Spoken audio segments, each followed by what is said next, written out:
Today I want to talk about my Tai Chi history, my personal history. I don't know what day it is, actually. I think it's July 16th or 15th of 2025. I'm making this video at the request of the Spanish-speaking students in Argentina, where I'm presently living and teaching. They want to know more about my history of Tai Chi. So I'm making this video. It's not possible to separate my history of Tai Chi with my experience in the Army and my serving 1 year in Vietnam. I got back from Vietnam in 1969, and in 1970, I was discharged from the Army. I came back to Los Angeles, and in an interaction with my twin sister, Susan, it was discovered how tense I was. She was doing a simple exercise with me. I was lying on the ground, and she was holding my hand up, and when she let go of my hand, I was to let it go and drop. I couldn't do that. She let go of my hand, and it didn't drop.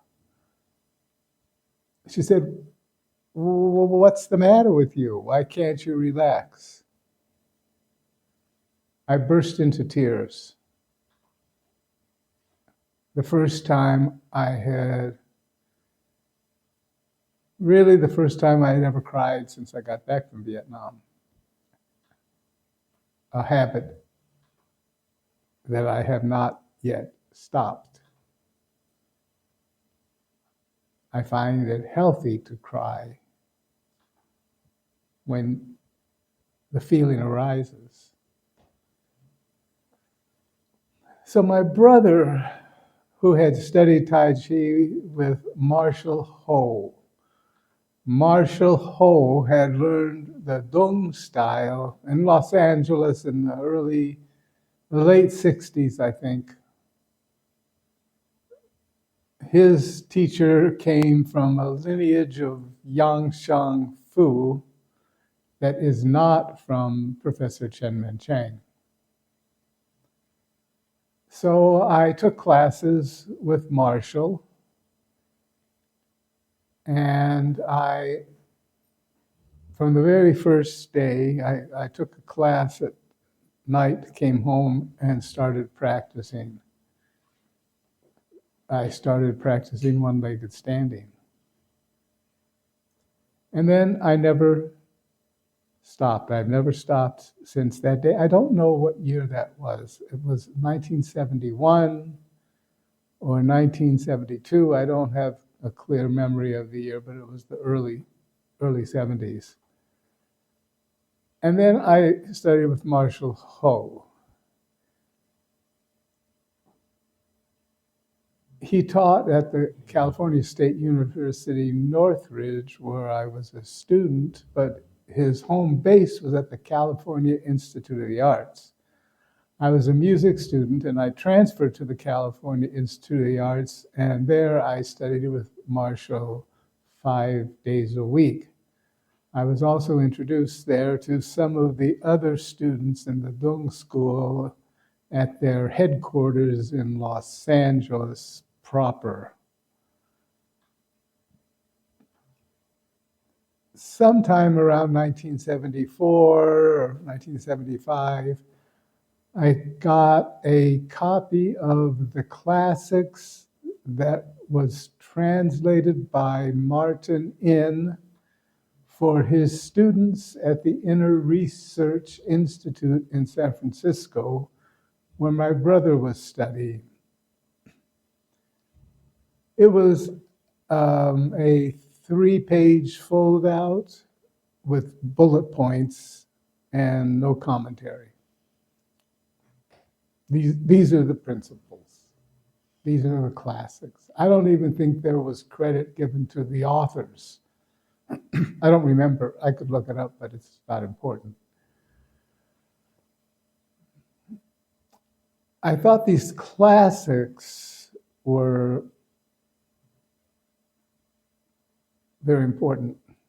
I didn't understand them, but I felt the weight of them. So I took him to Marshall. Marshall was born in, I think, either Los Angeles or San Francisco, Chinese, American, and so there was no language problem. English was his first language, and I think he spoke Chinese too, some sort of something, I'm sure. And I took to him this classics, and I asked him a question, and he said, "What is that?" I had no idea. He had no idea what that was. I knew that I had to go find someone who could understand these. I knew that not understanding this writing and being completely ignorant of it was a problem for receiving the true teaching from the old ones that originated Tai Chi and developed it. Maybe, I don't know, a year later, the Smith and Cheng book came out, again, introduced to me from my brother, by my brother, and at that time I was a composition student at Cal Arts and working at the Saugus Cafe every night as a bartender. I got this book, went to bed at 2:30 or so and 3 o'clock in the morning after working as a bartender. And I started reading the questions and the answers. I didn't know who Chen Man-cheng was. I didn't know who Robert Smith was. But I went, as I usually do, straight to the back of the book to take a look at it. And then I found the questions and answers. It literally tickled me because I started laughing out loud. I had two roommates and I had to what they call stifle my laughter so that I wouldn't wake people up. Not laughter of humor, but of delight in the answers that Chen Man-cheng gave to the probing questions of Mr. Robert Smith. And then I started reading the book. I had 1 year to go at Cal Arts. I was on a full scholarship and I wasn't going to let that go. But at the year's end, I had an intersection of Tai Chi and my personal life, which sent me to New York City. Once there in New York, I knew I was going to study with the student of Chen Man-cheng. He had died in 1975, and I think I must have gotten to New York in 1976 or 1977, not knowing with whom I was going to practice, but knowing I was going to study at the Chen Man-cheng School. So I got to New York and I called Martin in, the fellow who originally translated the classics and who was my brother's teacher. I introduced myself to him. I had never met personally, and asked him, who should I study with here in New York? And he didn't hesitate. He said, Tam Gibbs. He gave me his phone number. Thank you very much. And I called Tam. It was in the summertime. He was on a tour teaching, giving workshops and camps in different locations around the United States. And I left a message, introduced myself, told him I wanted to learn Tai Chi. He called me and said, "Do you know the short form?" Well, I did not know the short form. I had learned what was called the original 108 long form, the Yang family, which Chen Mencheng shortened to 37 postures. And I said, "No, I don't know the short form." He said, "Go learn it. I'll be back in such time and I'll contact you." So I went out and learned it. At least I started to, and I knew nothing of Tai Chi and knew nothing of the students, knew nothing of the reputation of Chen Mancheng except for what I had read in this book. And I came to the School of Taiji Chuan Incorporated, which was run by a character by the name of Irishman, Patrick Watson. And he'll come up later. He had the School of Taiji Chuan Incorporated. And so I went there and I got to as far as the transition from the second brush knee to play the pipa. And then Tam came back. He called me, said, "Classes Sunday night at 6:00, and gave me the address on Bleecker Street in Greenwich Village, across from the Bleecker Street Cinema. At the time, I was working in a Japanese vegetable market above/cafe below. I was working making omelets and cutting up vegetables. It wasn't far from the school where Tam told me to go, and I asked for a couple hours off. They said yes, and I went, and I walked into the second floor of this converted apartment into a studio, and there was Tam. I knew who he was immediately.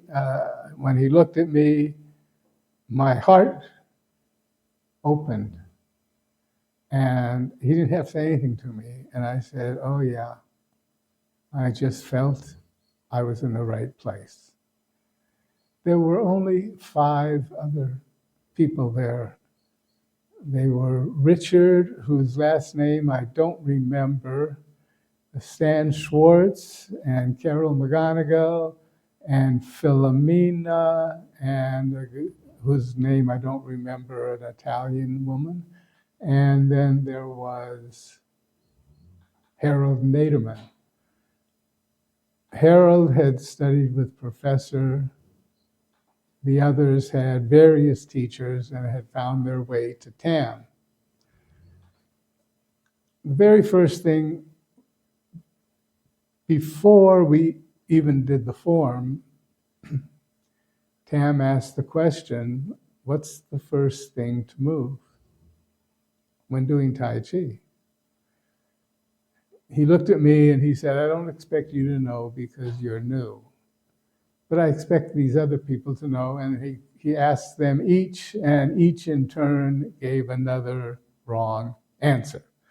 When it was finished, this little question session, Tam said, "It's the mind." And I said, "Uh-oh, yeah, I know I'm really in the right place." The confusion really began. We did the form, the whole short form, which I didn't know. I didn't know the sequence. The postures were the same, but there were many left out from the long form, and the sequence was different, obviously. And I could fake my way through it. And I continued like this, taking the form correction class. I didn't know it was a correction class. And when we were working on Fair Lady weaving at the shuttle, when he came to me to correct me, he said, "You don't know this, do you?"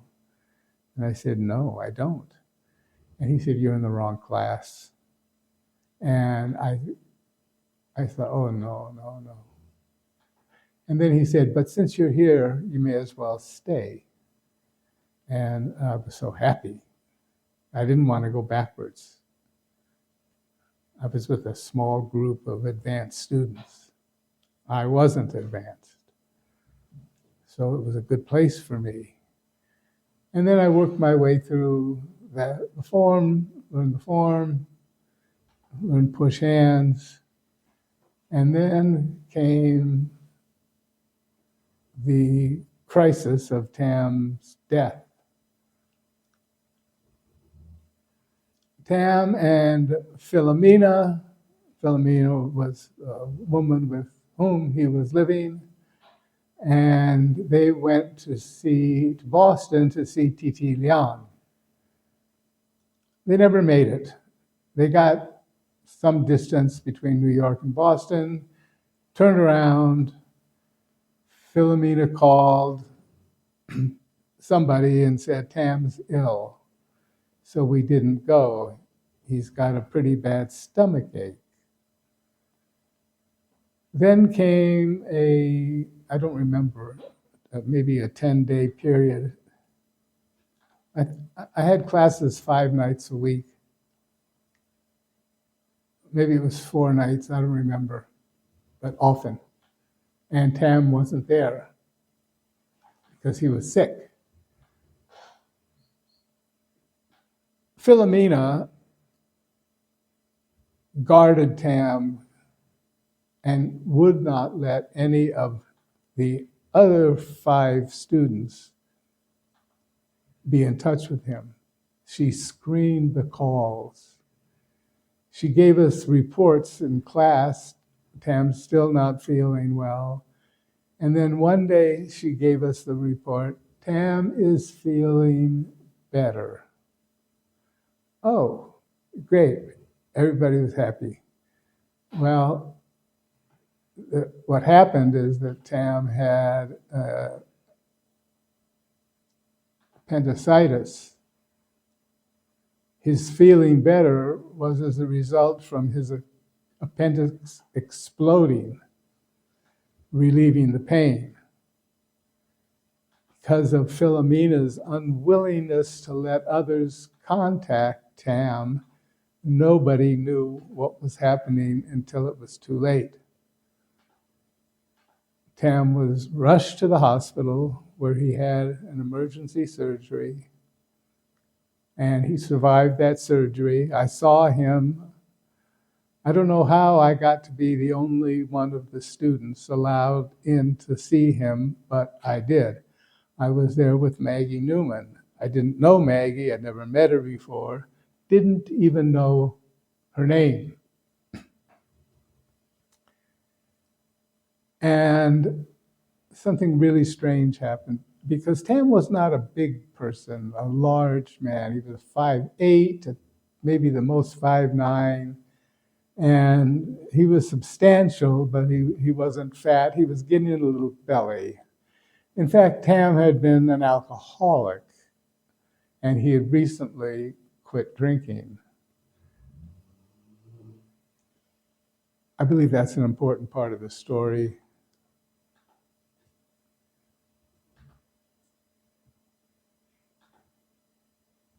When he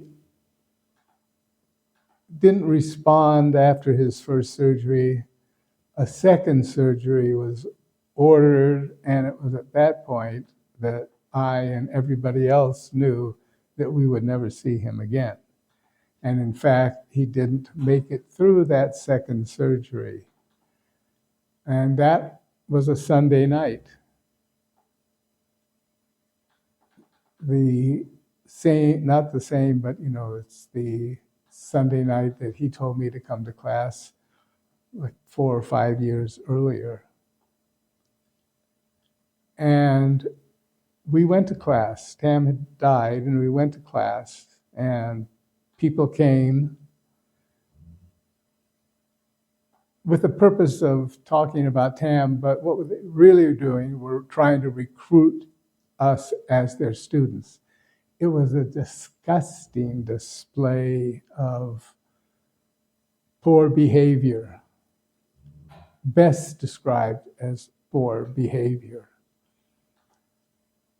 We tolerated it because we didn't want to behave poorly.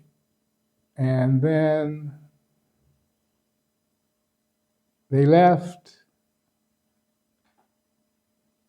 Before this happened, I had met a student of Wolf Lowenthal's.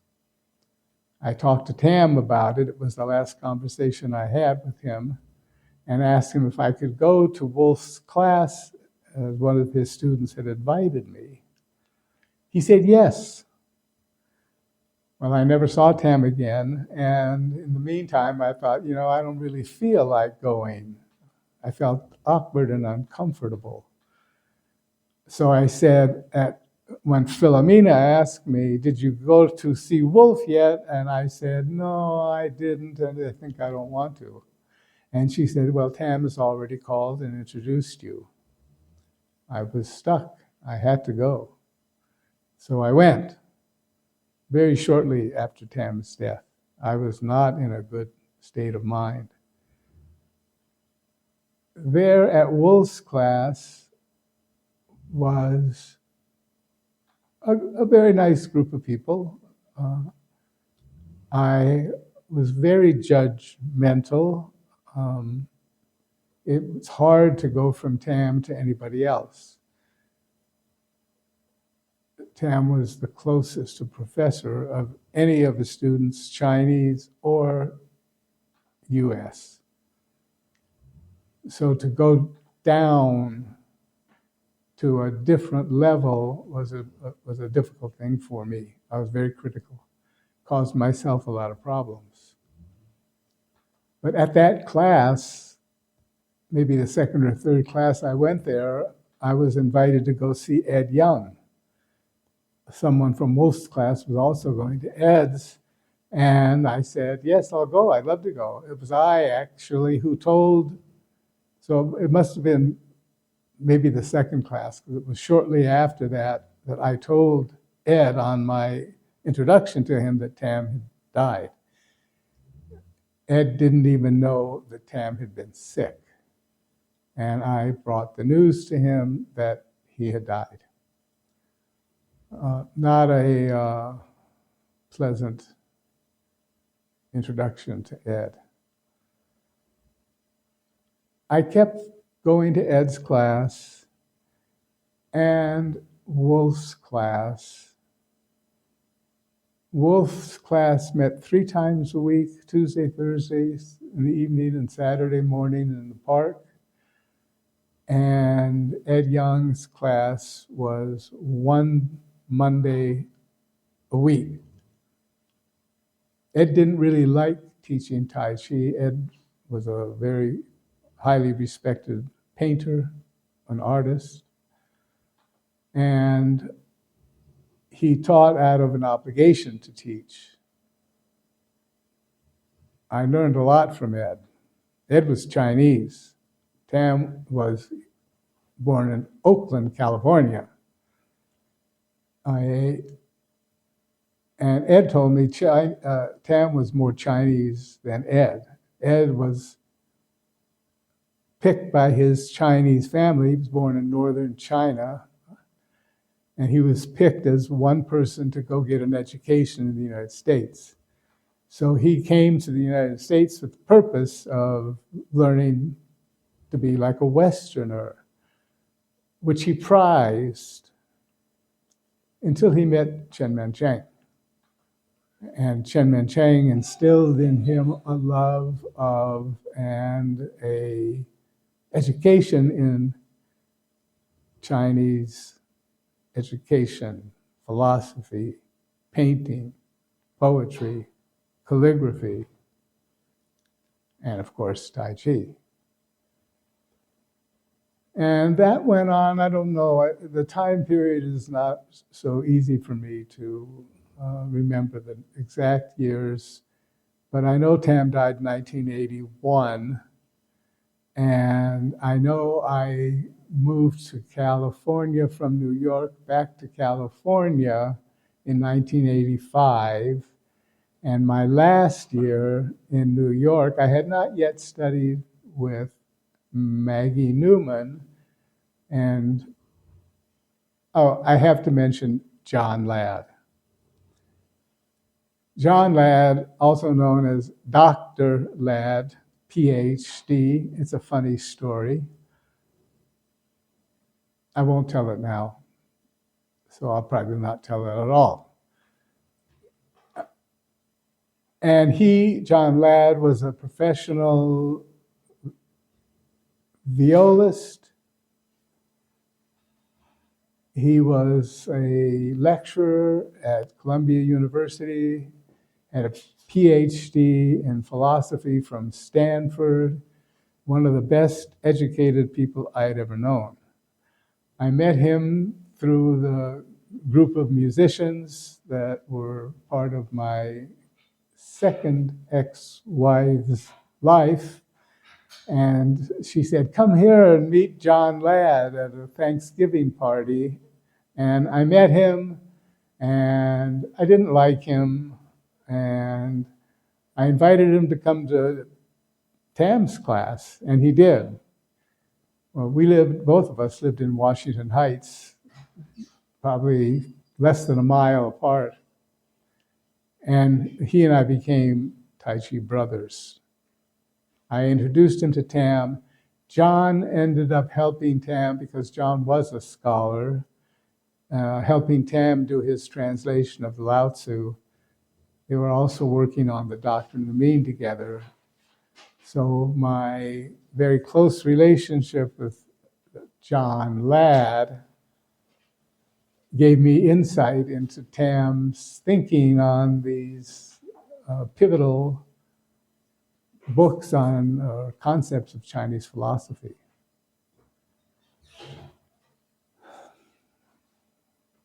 Tam died. John had been studying with Maggie, and he said, come over to Maggie's class. I had just decided to move back to California. I knew I had a year left in New York. So I said, I'm going to spend the next year studying with Maggie. So I added Maggie. We had a Sunday class and another night. So I was 5 nights. I had 3 different teachers, all only Chen Man-Cheng teachers. In the middle of this mix of teachers between Tam's death in 1981, Ben Lowe would come to New York and give workshops and camps, and I would, of course, attend those as well. When I left New York City, I had a teacher in mind in Santa Rosa who was a student of Ben Lowe's. I asked Ben about him. He said, oh, yeah, he's a student of mine. He's not very good. It turns out he was his best student, one of his best students. His name was Terry Lee.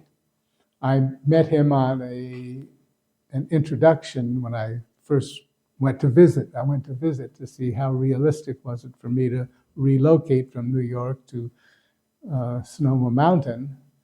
And I took a class with him, and I was impressed with him, and I was looking forward to studying with him. And I moved to Santa Rosa, and he left, and there was nobody. I went on alternate weeks, I don't remember the day, Thursdays, either to probably 60% of the time to Martin Inn's class and 40% of the time to Ben Lowe's class. I never enjoyed Ben's class. The students were hard in their attitude. I didn't really like Martin's class too much either, but there was good practice at both of them. When I was in New York, I saw a video of Ben and his students, and there was one student there that I looked at and I thought, you know, I want to practice with that guy. His name was Lindsay Williams. He lived in Oakland. At a certain point, I called him up and introduced myself and said I'd like to come to his class. He said yes. I went to his class. I had an excellent time. I liked very much Lindsay and his students.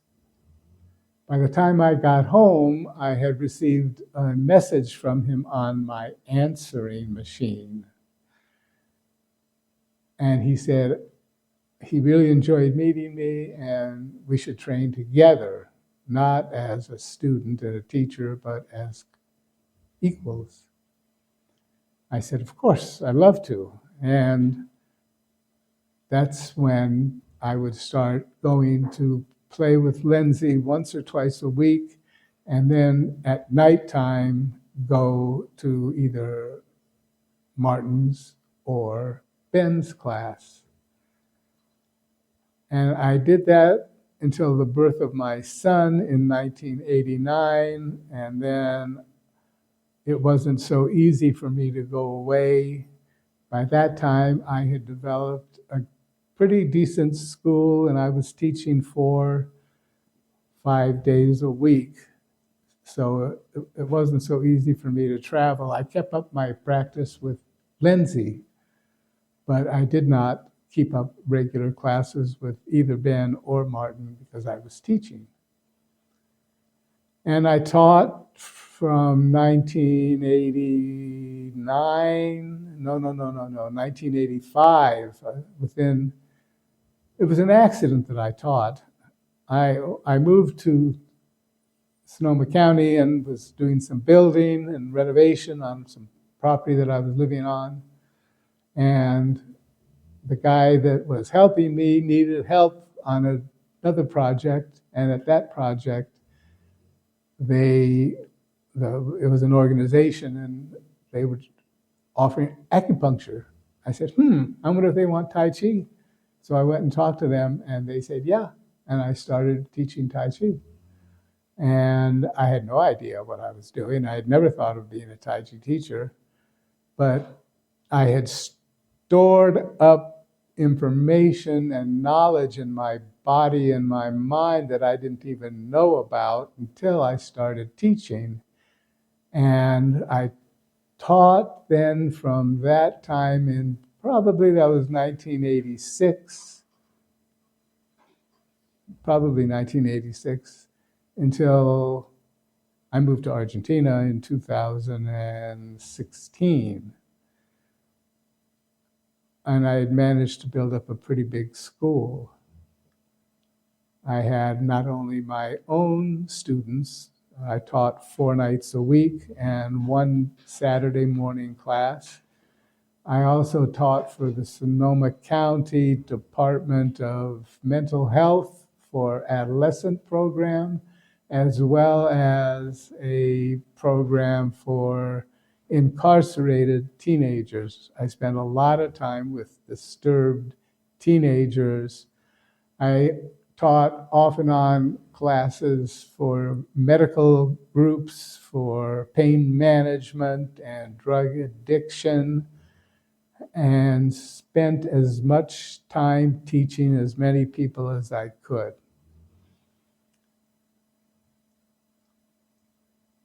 After a while, I was a little disillusioned. I didn't know it at the time. Yes, I did. I didn't admit it at the time.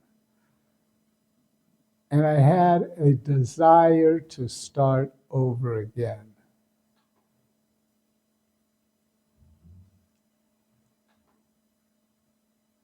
When the political climate in the United States offered up as the 2 best choices for the most powerful office in the world of either Donald Trump or Hillary Clinton, I declared to everybody that I was going to move. I was going to leave the country. I had thought about this for a long time.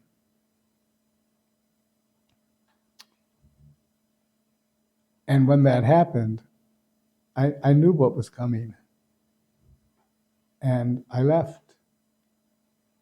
I could never leave. I was 70 almost.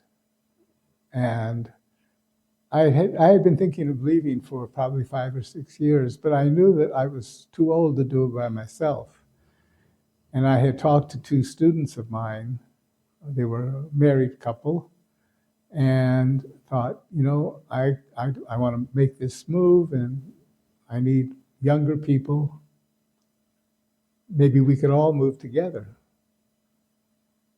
One of them didn't want to go. Actually, one of them wasn't invited to go. So I went with Danielle. And she and I we ended up getting married here in Argentina and teaching. Probably we taught, I guess I should say, I taught within months of arriving here. 1 month. It was our primary goal to start teaching. And we found a young man who worked as an interpreter for us and helped us to get started. And started in a kung fu school in Rio Ceballos. And from then we've moved on. Have a good class now with students that have been practicing up to 5 or 6 years, 7 years. And it's very interesting to start after like 40 years of practicing as opposed to starting teaching after 5 years of practicing. I don't really count the time before TAM as time studied. So I don't really know what these dates are, how much time it is. It's not that important to me. So I'm here now and teaching now. The classes are getting better. The students are progressing more quickly. The thing that I noticed is that when I started teaching in Santa Rosa in 1985 or 1986, I started as a student of 5 years or 6 years or something. It's a nothing. But when I started teaching in Argentina, I started teaching with 40 years more of experience. And my teaching had become more refined, more delicate, more exact. And that's where this group of students have started. And after the short time that we've been working together, they've made more practice, more achievement than many of my oldest students in California. There's a it's not a close relationship, it's an inseparable relationship between student and teacher. Matter of fact, they define each other. I can't be a teacher if I don't have students. I've always been a student. And for much of my time, I've been a teacher at a default. Now it's not at a default. I have been introduced to the greater Argentine Tai Chi community, a group from Buenos Aires, a group from Rosario, and a group from Cordoba. I recently gave a presentation for a workshop that they did. Very good turnout, very nice people, and I hope to be able to spend more time with those people in addition to the students that I see twice a week, or sometimes three, some of them 3 times a week. So that's where my history is now. So I don't know if there's anything more for me to say. I hope this is what you wanted to hear, because that's all I got.